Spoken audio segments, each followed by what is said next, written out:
Italy is a country of stories. Every corner, every stone, every plate of pasta tells you something. But what about the places that whisper their tales? That's how I found myself in Brescia, a city not on my original map. This wasn't a city performing for tourists. It was simply living. Elegant pastel buildings, locals greeting each other, Vespas zipping by. This is the real Italy. Not just grand monuments, but small, everyday moments. Nestled at the foot of the Alps, Brescia blends city life with natural beauty. As I finished my coffee, I was ready to listen to what this hidden gem had to say. And so, my journey in Brescia began. Every Italian city has a heart, a central piazza where life unfolds. In Brescia, that heart is Piazza della Loggia. Stepping into the square is like walking onto a Renaissance stage.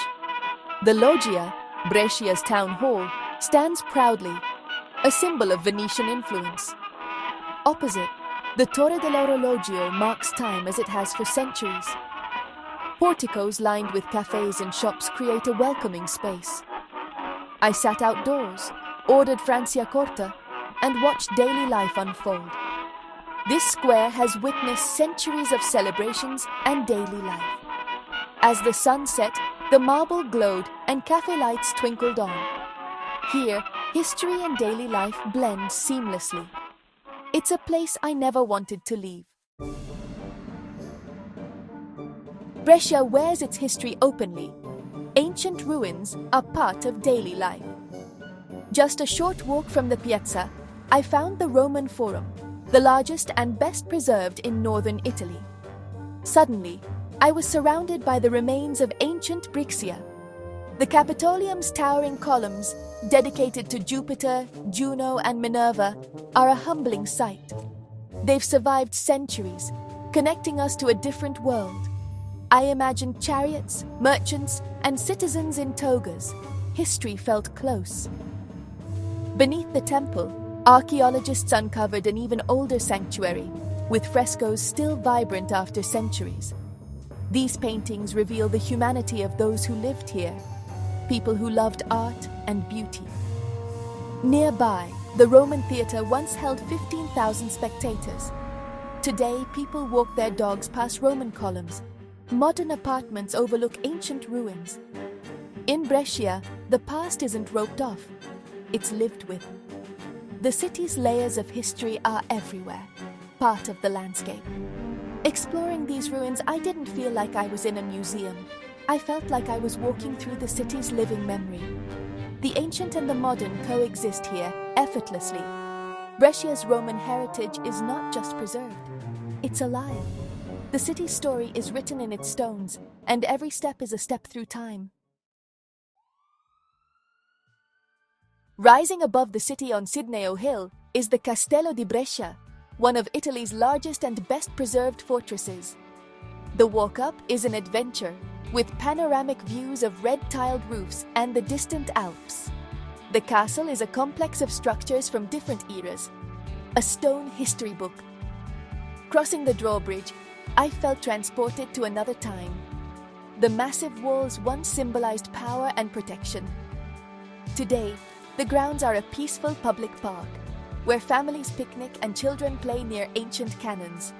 Inside, 2 museums await: the Luigi Marzoli Arms Museum with exquisite armor, and the Risorgimento Museum, telling Brescia's heroic story in Italy's unification. I wandered the ramparts, explored hidden tunnels, and found quiet spots to take in the view. From here, you see the city's layers: Roman ruins, medieval towers, Renaissance squares, and the modern city. The castle is Brescia's guardian, a silent witness to its journey through time. It's a place of power, beauty, and reflection. The transformation from fortress to community park is remarkable. Here, history feels both grand and intimate. The castle connects past and present in a single breathtaking panorama. It's the perfect place to understand Brescia's soul. To truly know Brescia, you have to taste it.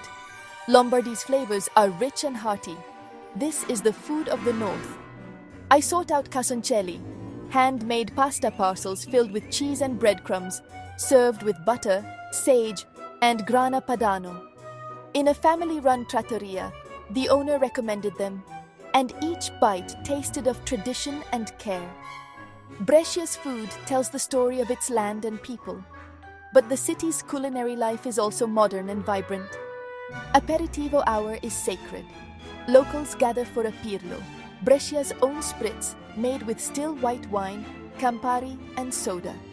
Served with olives and snacks, it's the perfect way to end the day. Bakeries tempt with bossola, a fluffy cake perfect for coffee.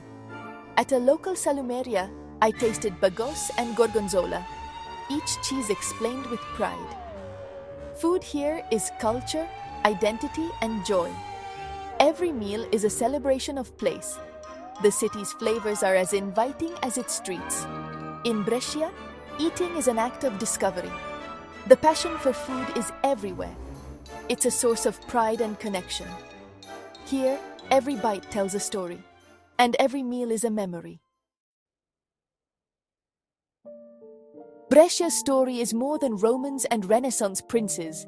It's also one of industry and resilience. The city's metalworking heritage earned it the nickname Leonessa d'Italia, the Lioness of Italy. This strength is balanced by a passion for the arts. The Santa Giulia Museum, housed in a former monastery, is a journey through 3,000 years of history. Glass floors reveal Roman mosaics. The collection spans Celtic helmets, Roman statues, and Renaissance frescoes. The Winged Victory, a 1st century bronze masterpiece, is a highlight. Brescia was home to Renaissance painter Moretto, whose works fill local churches with quiet dignity. Here, you can contemplate masterpieces in peace, without crowds. The city's art feels like a personal discovery. Brescia is also famous for the Mille Miglia car race, a tradition that connects its industrial prowess with style and adventure. Every year, vintage cars fill the streets, and the city buzzes with excitement. Brescia's identity is complex art, industry, tradition, and innovation. It's a city that respects its past while always moving forward.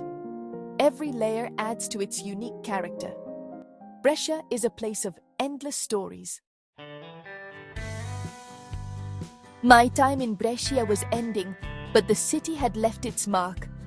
I wandered cobblestone alleys, discovering hidden gardens and sunlit courtyards. The sounds of church bells and market chatter filled the air. Brescia surprised me with its elegance and warmth. It's a city waiting for you to discover its charms. The sun on Piazza della Loggia, the taste of casoncelli, the view from the castle. These moments stay with you. I encourage you to find your own Brescia wherever you go. There are more stories to tell, more places to explore. The next discovery is always just around the corner.